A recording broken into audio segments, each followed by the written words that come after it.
And I'm very pleased that we're going to have a speech this morning which sets out what that could look like with regard to our energy policy. Fresh Start will be familiar to many of you. If it's not, don't worry, all will be explained. But it was a project set up in 2011 by Andrea Leadsom, George Eustace and Chris Heaton-Harris as the co-chairs. And when Andrea became a minister, Tim Lawton, who is also here today, took her chair as one of the co-chairs. I'm very pleased that some Fresh Start colleagues are here to support Andrea, but also to take questions on the wider project later on. But without any further ado, I would like to invite Andrea to tell us what our energy policy might look like once we take back control.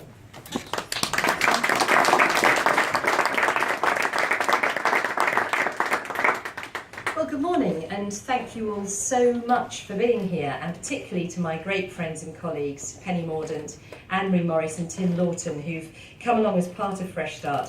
So we're here today to kick off a totally new strand to the EU referendum debate. New to the debate, but in fact the culmination of work that began nearly 5 years ago in September 2011. Back then, 124 Conservative MPs, including a good sprinkling of government ministers, got together to launch the Fresh Start project. Its ambition was huge, and we believe quite unique in parliamentary terms. It had three aims. First, to look in great detail at every aspect of the EU and how it affects Britain today. Second, to propose what reforms would make the EU work better, not just for the UK, but for all member states. And third, to travel around the EU, and of course around Whitehall too, evangelising about our ideas, and through sheer weight of evidence, deliver the change the EU needs. We took hundreds of hours of evidence. We published several papers, we met dozens of EU politicians, Commission officials, and European ambassadors, all culminating in a 2-day EU reform conference held with the excellent Open Europe think tank, and with our own Chancellor, George Osborne, as keynote speaker, as well as with lots of positive contributions from top EU politicians. We thought we'd done so well. When the Prime Minister gave his Bloomberg speech promising a renegotiation followed by a referendum, it felt like a huge opportunity for real, fundamental reform. Support from our side was near unanimous. We published the Fresh Start Mandate for Reform, and here's one I prepared earlier. I have all my props here to show you, and there's some of these available afterwards if anybody wants to have a look at it. The Mandate for Reform. It was a brief summary that even someone with only the most basic knowledge of the issues could understand. It proposed 22 structural reforms that would have transformed the EU, but left its core ambitions intact. Now, I'm a huge supporter of David Cameron, and I genuinely have nothing but praise for his efforts at convincing other EU leaders to accept the need for reform.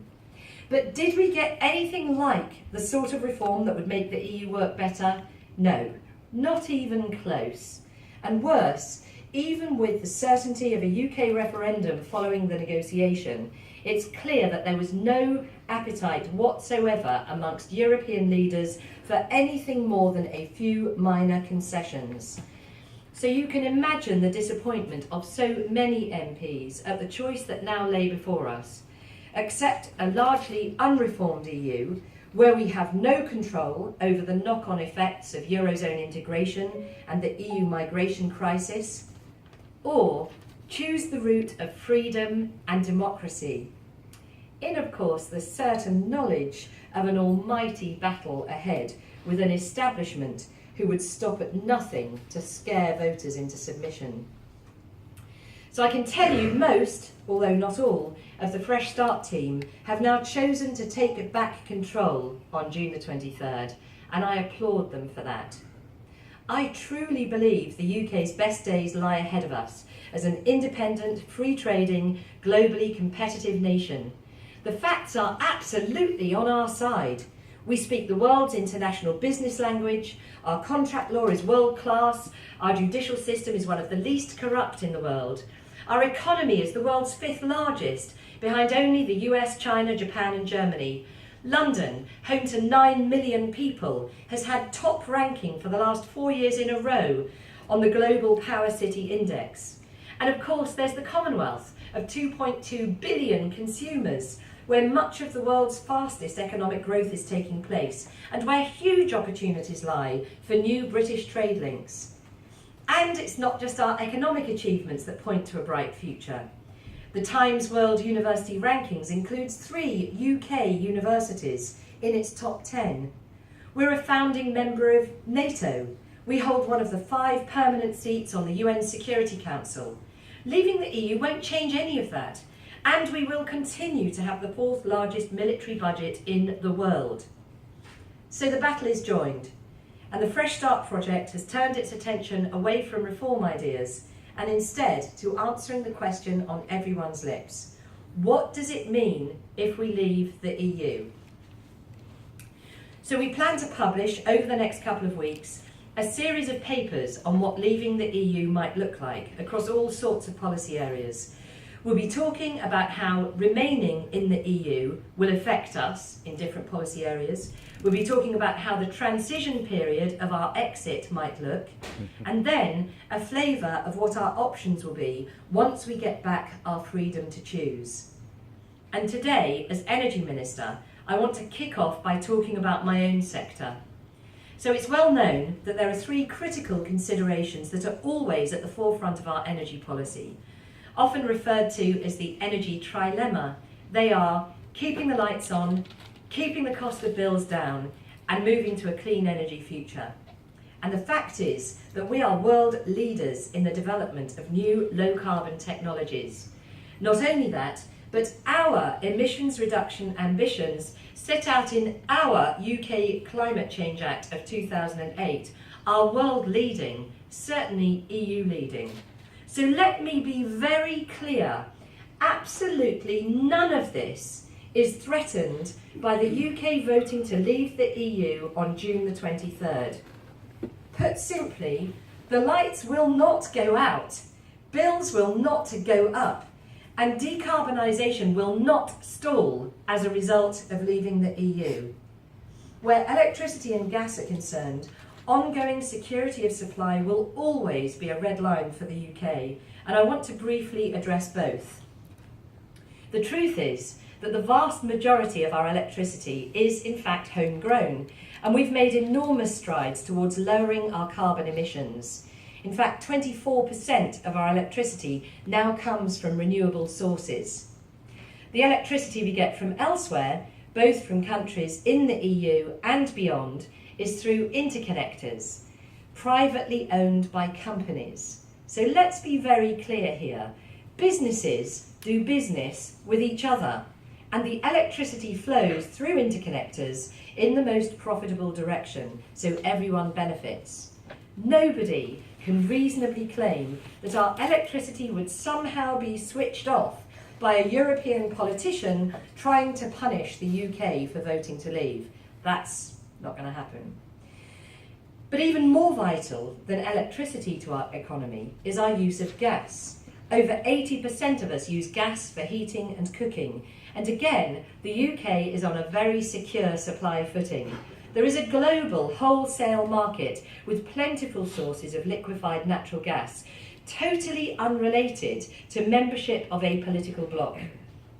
40% of the UK's own gas supplies come from our own North Sea gas reserves, with the rest mostly coming from Norway and the Middle East. Last time I looked, none of those were in the EU. Unlike some other EU member states, we are not dependent on Russia for our gas. But, and this is a huge but, what those who are on the Remain side must answer is this: how will you deal with the very real threat our continued membership of the EU will have on our energy security? And here's the rub. The European Commission's winter package, here's the press release, contains a number of proposals which make painfully clear the direction of travel in EU energy policy. Two of those suggestions, pose a potential threat to our continued energy security.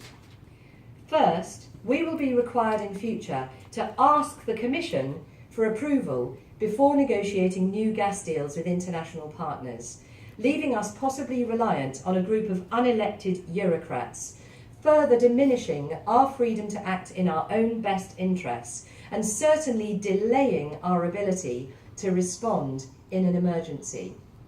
But secondly, and of perhaps the greatest concern, there is a specific proposal by the Commission to require Member States to take on legal responsibility for each other's gas security.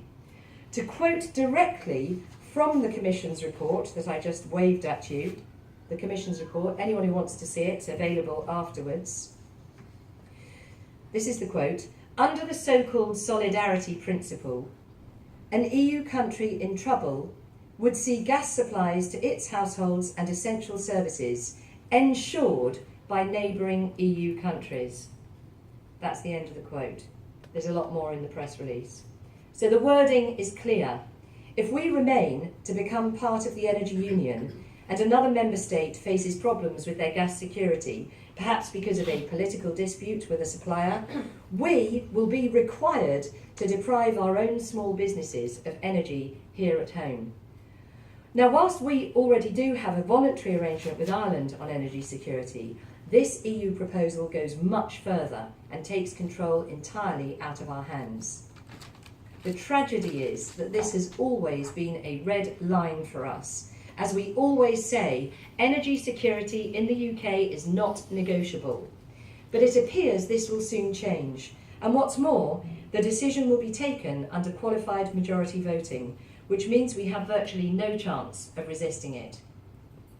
Just as we're penalised by the EU when our economy does well by having our EU budget contributions revised upwards, so too will our energy security be damaged by the EU because of the very fact that we have worked so hard to ensure it. These issues should matter to every family and every business, and I think gives a strong push towards the path of freedom, democracy and self-determination. So, what if we leave? Are there benefits for our energy policy? Well, as I've set out this morning, remaining in the EU carries big risks, whilst leaving the EU doesn't threaten any of our energy goals. So now to the opportunities of a vote to leave. There is an area of energy policy where leaving really could help the UK bill payer, and that is in getting away from the huge restrictions of EU state aid rules.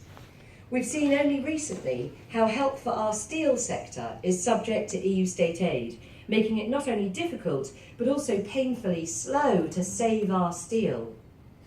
We've also seen how the EU's control over VAT levels has meant the Treasury having to hold a review of VAT on solar panels, with a proposal to raise it upwards from 5% to 20%. If we refuse to do it, they can take us to court.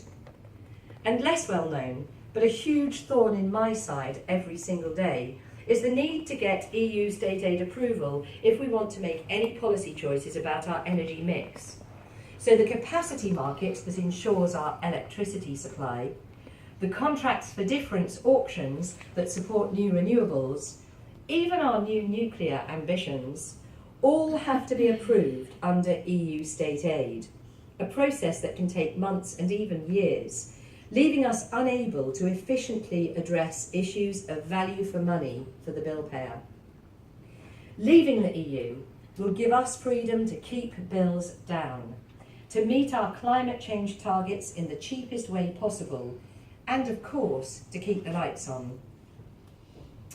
So this then is the first in the series of Fresh Start assessments of the reality of voting to leave. I and my Fresh Start colleagues believe that the UK has a superb future waiting for us outside the EU. We will be doing everything we possibly can to convince our fellow voters to choose the path of independence and democracy by voting Leave on June the 23rd. Thank you.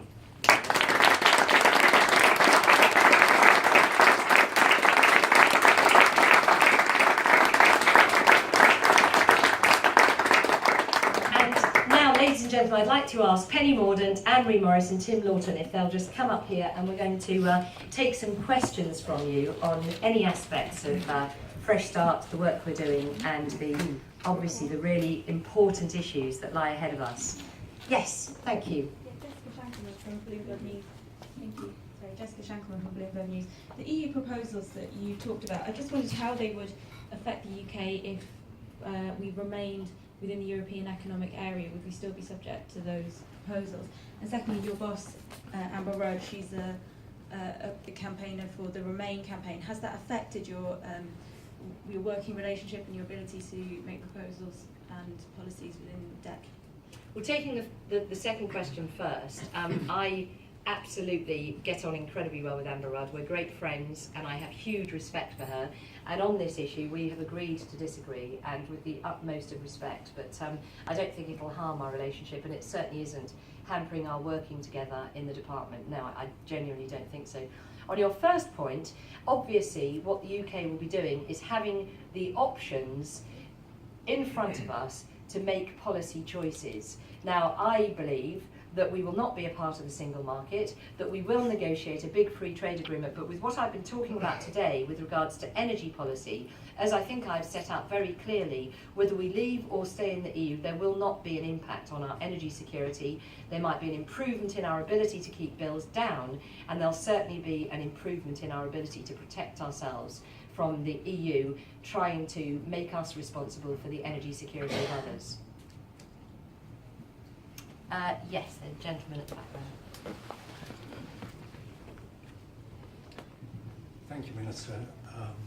2 points I would like to make to you, and one is perhaps addressed to Penny Mordaunt. Security is deeply important. Now, security for us includes flexibility. We have some world-leading technologies, in particular in clean coal. So we need to have different energy supplies that we can get to whenever and whatever Europe asks us to do. What are you doing about clean coal energy? Number one. Number two, to Penny, really the compact between the individual and the state is that the individual gives up a little bit of his individuality and the state agrees to defend him. I hope that that will continue. Nothing else, but deeply important. Well, I'll take the first question and Penny will take the second. So, as you'll know, we've made a policy decision that we want to take coal off our electricity generation system by 2025. And of course, wherever possible, we want to use clean coal in the meantime. But nevertheless, the fact is that we do want to meet our legally binding decarbonisation goals, which are set out in UK law, nothing to do with our membership of the EU.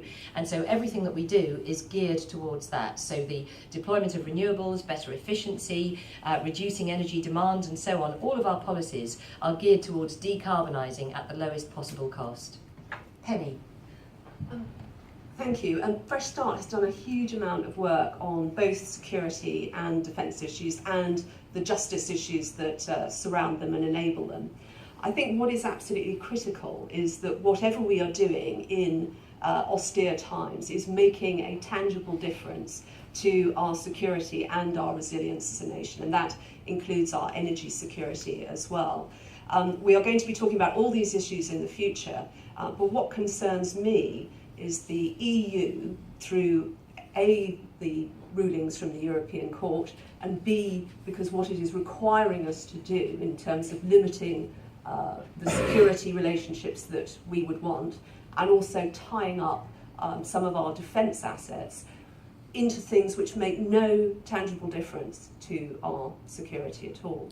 And we can see, I think, the debate and the concern that is being expressed from a number of people in the defence and security community about the EU and its ambitions to expand in how it's trying to tackle the migrant crisis, that it's not giving its member states the tools it needs to do that.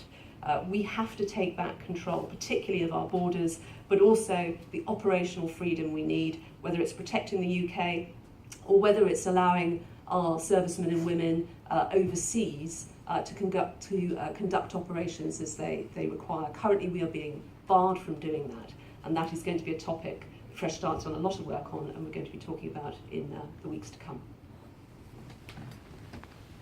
Yeah, the gentleman there, the front, middle. Hi, Jason Burst from the Daily Mail. Could I ask you just to spell it out a little bit on security of supply? We've heard quite a bit from the other side about Vladimir Putin and how if we leave he might turn our gas supplies off. The scenario you talk about really here is if he threatens one of the EU member states, isn't it? And secondly, could I ask you just to flesh out this idea that somehow leaving might help us improve the ability to get our energy bills down? Thank you. Yeah, thank you. So essentially on the gas security, that's exactly right. The intention behind the EU's proposal is to try and help, no doubt, our further East European member states to be able to have guaranteed gas security come what may. And obviously that's an admirable wish. But again, the question for us, we have gone to great lengths to ensure our own energy security, and we have always said that in policy terms it is a red line, we're not going to put that at risk. But here comes an EU proposal just this year that's up for discussion that puts that at risk, and I think that's incredibly damaging for our energy security.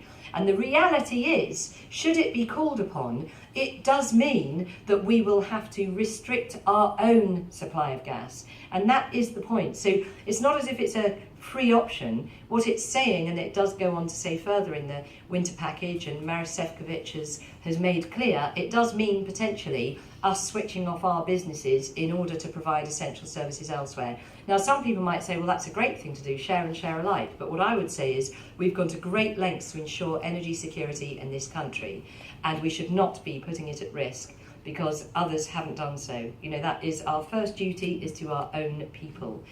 And your second point was about getting bills down. So, you know, it's very difficult as a poor, simple energy minister who isn't given access to any of the departmental resources to fight this David and Goliath fight, you'll notice. And so I'm kind of here out on a limb. So in terms of am I able to do the precise analysis on the impact on bills of not having to deal with EU state aid, I'm afraid I can't tell you that I've been able to command the resources to do that work, but you could certainly ask the Treasury what work they've done on it. But I think the key point here is it's quite obvious to anybody who is in business or anybody who is running anything that if you've got somebody breathing down your neck, so to take a concrete example, the feed-in tariffs review, we had to review the subsidies because it was costing bill payers far more than we expected it to cost them. So we wanted to review that to get the subsidies to a fair level, fair to investors, but also fair to consumers who are having to foot the bill. And so what we wanted to do was to consider all of the options. But the truth is, had we decided that we wanted to completely exclude some elements of the subsidy, so perhaps to one category of renewable, that would have required EU state aid approval. And that would have taken months, if not years, to get, and it would have meant we couldn't make any changes to the feed-in tariffs in the meantime. So effectively, that limited our policy options. And that, I think, is the key challenge, is how do you put a price on that? It's difficult to say, but what it does do is it limits our ability to do what we believe is in the best interests of bill payers. And I want to be very clear here. I had 25 years in finance. I totally get the need for investor confidence in these things. But at the same time, when we have people in this country dying because of fuel poverty, unable to heat themselves, then we've got to ensure that balance. And we choose in the Energy Department, Amber and I and Lord Bourne, we choose to be the consumer champion. We want to put consumers first, so we want to keep the bills down. And what EU state aid rules do is to limit our ability to do that. Yes, the other gentleman here, and then... Thank you. One for Ben Riley-Smith from The Telegraph. One for Penny Mordaunt, if I might. Picking up on what you said earlier, if I understood it correctly, were you saying the EU, as it currently stands, is undermining our ability to tackle the migrant crisis? And if so, does that have knock-on consequences for our security, given fears about extremists coming in via that crisis? And secondly, for anyone, there have been discussions today from some people on your team about whether they would carry on pushing for another referendum if the In campaign wins. Could you guys confirm that even if it is a tight result, you will respect it and not push for a second referendum? So Penny and then Tim take the second one. So the migrant crisis, I mean, clearly much of it is driven by the war in Syria, but there are many other factors as well, poverty and so forth. It is a complex situation. I would argue that I don't think the structures of the EU have added anything to the countries in Europe being able to address the situation. But the key point is that they are creating an additional crisis out of the migrant crisis, and indeed their future ambitions to expand the EU. You can't deal with a crisis like the migrant crisis or consider expansion unless you give member states the tools they need to protect their own citizens. And currently we do not have that. We do not have full control of our borders. We have to apply different thresholds to those people coming from the UK that have coming from the EU, who have a documentation from the EU, even if we have deep concerns over how they actually obtained that documentation. So things like the ZZ case, for example, which mean that we can't, if we have serious concerns, but they're not about an immediate threat, that we are on dodgy legal ground, excluding that individual. I think there are other aspects as well, the chipping away at our ability to share information with our Five Eyes partners, share information outside the European Economic Zone. Why is that terrific for us and terrific for Europe? Of course it's not. It's really undermining our security. And again, in this, as in so many areas, we have the EU with the authority, but none of the responsibility at all. And it is the first duty and responsibility of any government to protect its citizens. And I, as a defence minister and the security minister, feels the same way, as does our human rights minister, that we need more tools to do that. There is not just the threat now, 5,000 Daesh-trained fighters in Europe, according to Europol. It's what's coming over the horizon as well. And this vote is our last chance to say no. We want to have better control. We want to take back that control and protect our citizens. And to push that time, the point is we can't stop any of those. We are less able to stop those 5,000 and others coming into the country in the EU. Absolutely. So let me give you an example. If we have security concerns about an individual because of their connections, we have to be confident that they present a serious and present threat. It can't just be that we've got sketchy information about somebody, but serious concerns. We have to provide a higher level of proof about our concerns on that individual. And what we're asking our intelligence and security services to do is almost an impossible task. They do an amazing job. We know, because of the foiled plots certainly that are in the public domain, what a terrific job they're doing. But we are putting so much of a burden on them. I want to enable them to focus on fewer individuals, and to do that we need to be able to have more control at our own borders. And I hope as well, as you can see towards the end of the Prime Minister's renegotiation, that where we might lead on that, others might follow, because I would want the remainder of the EU to have better internal and external border security. Let me take the referendum, because let's be absolutely clear. This is a one-off. There is not going to be another referendum. Referendums are not like London buses. You wait 41 years for one to come along and then several will come at once. And so that's why it's really important that either side accepts the decision on June the 24th and we move on. I'm speaking for myself and Fresh Start members. We are battling hard. That's why the next 5 weeks are going to be so important. We're not going to have another shot at this. This is the once-in-a-generation opportunity for the British public to have their say on who runs this country in the future. It's likely to be a close result. If it's a few points to remain, we will accept that and we will move on. We've got things to do with running this country over the next few years. The referendum campaign has perhaps at times been a distraction from that. There are other things that we need to do. And similarly, I hope that the Vote Remain side will accept the verdict of the British people on June the 23rd as well, and make sure that any transition that will therefore come of it is done in as smooth and effective as a way as possible. But I think what is really important is that we have a good turnout for this referendum, that people feel engaged, that people feel that they have got the information to make a value judgment, a balanced judgment as to what is best for their interests, and then go out and vote so we can put this to bed for once and for all. We've had an uneasy relationship in Britain with the EEC and then the EU for 43 years now. It's time we ended that uncertainty one way or the other, and that's why it's so important we accept the verdict on June the 24th and move on. Thanks, yeah. Gentleman here and the lady at the back. Hi, John Ashmore from Politics Home. The Chancellor said yesterday that there isn't a conspiracy, there's a consensus, and that's why they've been able to marshal so many international bodies behind the Remain case. What do you put it down to? Is it a conspiracy or consensus? And why? I put it down to a big institutional ganging up on the poor British voter, actually. You know, it's extraordinary how... What do they have in common, these organisations? Number one, lots of EU funding, and number two, they're all rich, successful, and either way won't bother me, mate. The people who it will bother are the British voters, who are the people who have to make the decision. We've already heard from the Remain camp that the big problem with leaving the EU is that pay for British workers will go up. How is that a bad thing for British workers? I don't think you'll be hearing that from them. What we also know for a fact is that as things stand, people are really struggling because of competition. So at the lower end, the Bank of England just last year showed pay has been suppressed at the lower end for British workers.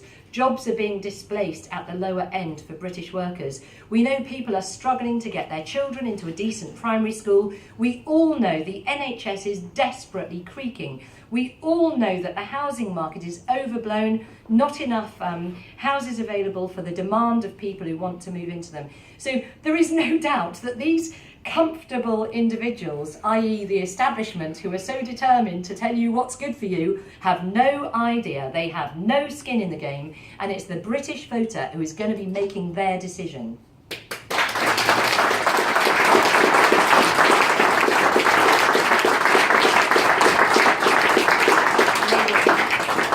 Lady at the back there.